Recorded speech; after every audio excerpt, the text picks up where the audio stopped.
And you might have heard this on your call this morning. And police forces have expressed concern today after an RAC report showed the use of mobile phones by drivers at the wheel is now at epidemic proportions. The latest research found that 1 in 3 people admitted to using a phone while driving in the last 12 months.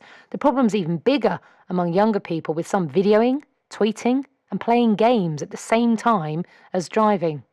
Chief Constable Suzette Davenport from the National Police Chief Council said forces would continue to arrest offenders, but also needed people to take responsibility for their own behaviour. And as I said, there was a very strong response to this issue from callers to 5 Live's Your Call programme this morning.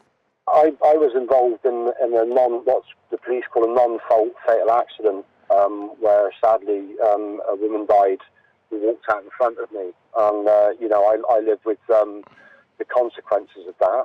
I don't know how I would have coped if it would have been an avoidable accident and if I would have been at fault. And, mobile phone use, there are more people maimed and seriously injured than killed, and they don't seem to get a mention. Last week, my friend and I had quite a lucky escape.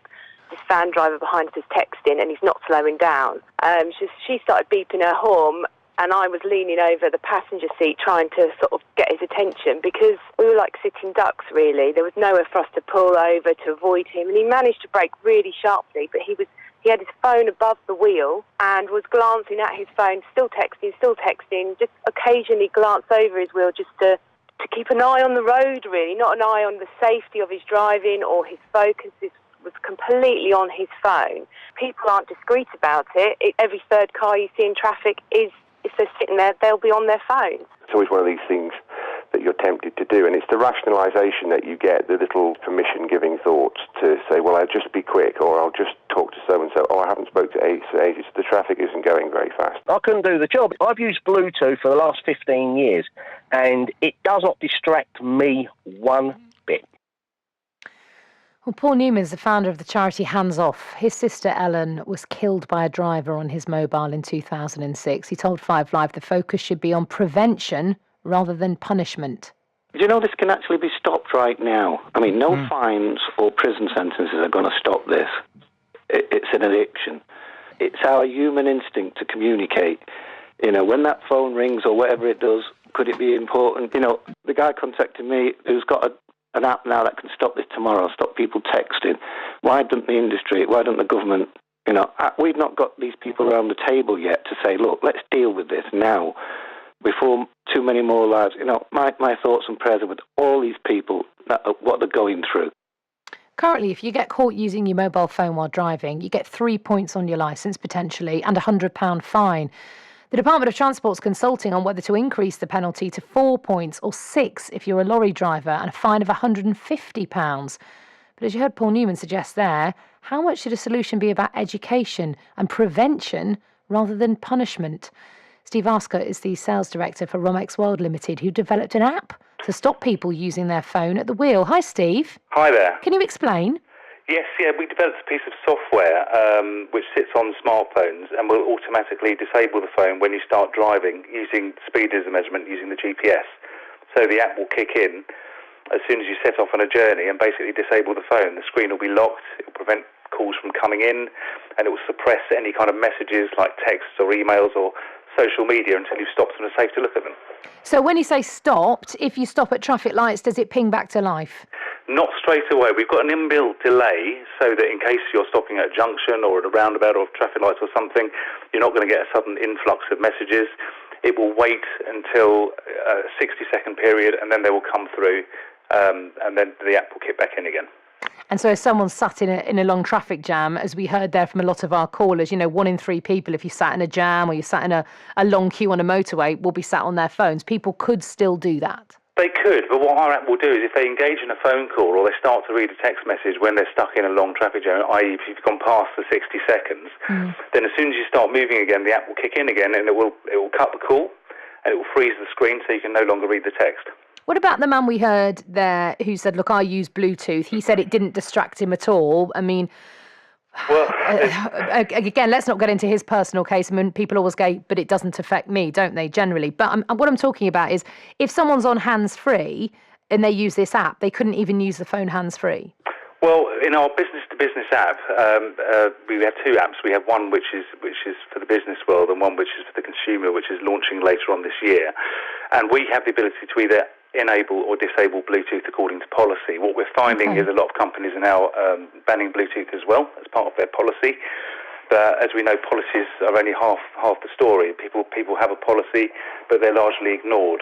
So the companies then can actually state whether they want their employees to use Bluetooth or not, and we can match whatever policy that they're using. So it's interesting, this came first of all from a business perspective to approach businesses because they want their drivers to remain safe. Well, that's right. I mean, there's two issues. I mean, there's the health and safety of their drivers and other road users, and also there's the possible prosecution that could follow. You know, if the worst were to happen, they were to be involved in an accident where somebody was killed or injured, there's a potential prosecution there as well. So it's in their interests to have some kind of preventative software on the phones that will stop their employees from using the phone when they're driving. I suppose the issue with this, if you've got a work phone and that's your main phone and your boss says, look, you've got to put this app on there, you've got to do it because your boss has done it. But if you are a regular person, do you think there's going to be the will? They're going to have to want to do this, aren't they? Unless you get parents or guardians to say, look, this has to go on your phone to teenagers, say. Well, exactly that. And that our consumer app will address that issue. So the consumer app that we're launching later this year will be based on trying to change behaviour as well as the enforcement. So we're going to be having a rewards program inbuilt into the system so that by driving well and not using your phone, then you can earn reward points which you can then exchange. And we're talking to several partners at the moment to develop reward programs. And also there is a guardian part of our app as well. So as well as the driver having the app on their phone, there will be a parent or guardian that will have an app on their phone, will be able to monitor what they're doing. So if they disable the app or if they try to use their phone when they're driving, then the guardian will be alerted. What about if you're a passenger and you're sat next to that person and this app is on your phone? Can you turn the app off? You can. There is a passenger mode available for both the business app and for the consumer app, and both will generate alerts to say that that person has put it into passenger mode. So obviously, if you're a business driver and you're driving on your own and you put it into passenger mode, then your line manager will be alerted, and the question will be, why have you done that? What do you think the key is here, Steve? I mean, it's pretty shocking, isn't it, that we see that from 10 years ago, more of us are using mobiles at the wheel, more of us texting. I mean, we know that phones 10 years have moved on in technology terms. There's more to distract us, I suppose. But why isn't the message getting through? How do we change attitudes? I think one of your callers summed it up really well. It's an addiction, really, and I think it's a learned behaviour. And, you can put any policies in, you can do as much educating as you like, but while there is this addiction and this kind of obligation to be connected 24/7, there's always going to be the temptation to just quickly take a look at your phone. If you've got software on there which eliminates that, then the temptation is immediately removed. I suppose one danger is, I mean, I use my phone. I used to have a sat-nav, which I'd stick to my windscreen and would constantly fall off, and I used to think that was very dangerous. I've now got a little holder and I use my phone as a sat-nav. And sometimes when you're driving, a text comes through and it obliterates the map. And I think, well, this is crazy. Why can't I need to turn those alerts off when I'm driving? Because I don't use my phone when I'm driving, but I do have that screen there as a sat-nav.